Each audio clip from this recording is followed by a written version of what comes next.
Well, hi friends, thanks for tuning into my YouTube channel at BLDC.com, and I'd like to continue our BLDC training by looking at the BLDC HBridge. If you recall from DC motors, an HBridge is basically four FETs that we use to control the direction of current flow. And by applying PWM, we can control the voltage magnitude. So basically, we control a motor's speed and direction of rotation by using this HBridge. For the BLDC motor, it's going to be the same thing. We have a slightly different HBridge. So let's start to take a look at this. But before, let me just remind you of what we were looking at. Before, I had told you that there were 6 possible currents that we could induce in our 3-phase load, and we were doing that by applying BM on one side and ground on some other guy.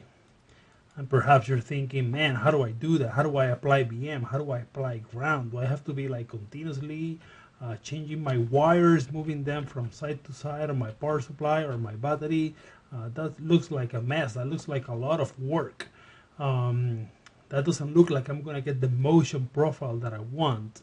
And you're correct. If you're thinking that you're going to be wiring this by hand on a continuous basis, you're in for quite a nightmarish treat. Hopefully you don't need to do that. I mean, we're going to electronically commutate this, and the mechanism is fairly simple. We're going to use a 3-phase HBridge. You see, it's basically this guy here.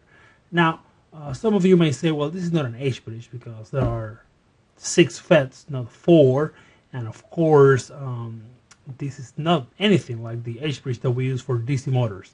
You'll see that they are not that different once we look into how we're going to polarize these FETs. You're right, there are basically 6 FETs here. We have 3 half H bridges. This is what we have, and they're all connected at the high side to BM, and they're all connected to the low side to ground. And you can have a sense resistor for different purposes, but basically this is kind of the same as a ground terminal here. And each one of the half H bridges will be connected to one of your 3-phase motor terminals. So you have your U out terminal connected to the U phase. You have V and you have W. And if you want to apply BM to U, all you have to do is enable this guy. And if you want to apply ground to V out, all you have to do is apply this guy. Okay, so we had 6 currents on this side, and now we're going to look at what do we need to do with the HBridge to get those 6 currents. Here is an example. This is what I call state 1, my IUV current. In other words, current is going into U and exiting V. The only way in which I can do that is if I apply BM to U and ground to V. So with my HBridge or my 3-phase inverter, however you want to call it, I can enable my high side FET on U and enable my low side FET on V. And what's going to happen is that current is going to flow from BM into U. Okay, so it's going to go into U, and then it's come out of V through the low side FET and into ground. Okay, that's my IUV current.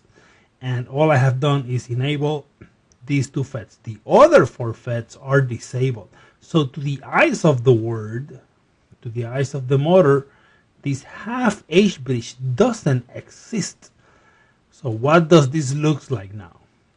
An HBridge. So although it isn't an actual HBridge, on each one of the states we are going to see an HBridge. The motor is going to see an HBridge because only 2 terminals on the motor are connected to the power supply or to this switch configuration. So for all practical purpose, this switch matrix behaves like a HBridge. And I can keep on doing this, but it's fairly simple stuff. Obviously, to get the second current, I need to put grounding here. If you remember, that's what I had on my state 1. So now I'm going to put BM here. If you remember from the previous video, we always leave one phase the same and the other two change. So whoever was floating must now become either BM or ground, and whoever was power must now become floating. So this guy has remained energized, so the current will still be sunk on V, but it will be sourced from W. The other four FETs are disabled. Same happens for 3, 4, 5, and 6. And that is how you get the motion that you require. Now, if you want to go the other way, you would do 6, 5, 4, 3, 2, 1. Okay, so same concept as we explained before. This is just explaining you how we get the HBridge, how we polarize the HBridge, so that we can get the 6 current states and we can get the motion that we want. And basically what we're looking at here is the trapezoidal commutation scheme, okay? We usually call this either states or sectors. So it's either, 6 currents, 6 current states, 6 current sectors. It really doesn't matter what you want to call them. If you were to develop a state machine where you want to go from sector 1, 2, 3, 4, 5, 6, 1, 2, 3, 4, 5, 6, and so on, what you need to do is create your own lookup table with these values here, okay? So you're going to enable U, V, and W according to the sector that you want. You're going to follow this order if you want the motor to move in that direction, or this order if you want the motor to move in this direction.